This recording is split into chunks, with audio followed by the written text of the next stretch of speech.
Hi friends, in series of measurement system analysis, now this is the second video, and this video we talking about effect of measurement system error on measurement decision. So how can measurement decision goes wrong if any error are having in measurement system? So there are two type of error. The first type error is also known as alpha error, and in this case a good part called as a bad. It means a producer make a good part, and it will be rejected.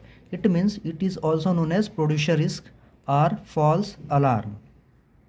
Now in second type error, it is also known as a beta error.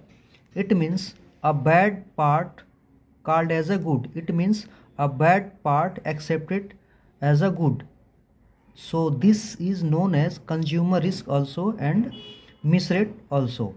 So this word affected on a part, so it means effect on product control. It will be affected to product control, and this calling a common cause as special cause, this effect to the process control. Here in first type error, calling a common cause as a special cause, and in second error, calling a special cause as common cause, this will be affected to process control, and this will be affected to product control. Here we divided measurement system in two category: location error, or it will be also known as accuracy error. Second one is width or spread error or precision error. In location errors, bias, linearity, stability and drift are having, and in precision error, repeatability, it is also known as equipment variation, and reproducibility, it is also known as a pressure variation. So friends, in MSA you calculate R double bar, it means it shows repeatability error, and X bar difference, it shows as reproducibility error. Friends, after performing MSA, you have acceptance criteria. And what is the acceptance criteria?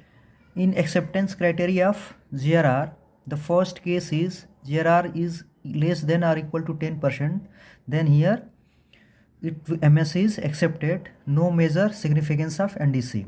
But in second case, if GRR lies between 10 to 30%, then in this case NDC plays significant role.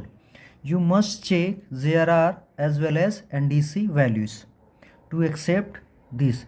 This second case is a conditional acceptance criteria. This is a conditional acceptance criteria.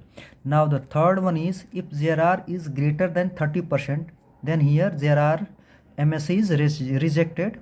In this case MSA is rejected, and here no need to check NDC values. So in this case GRR accepted is less than 10% or equal to 10%, no need to check NDC, but calculate NDC, and here both of them you check, and here is greater than, then it will be rejected, and here also no measure significance of NDC to check. Thank you.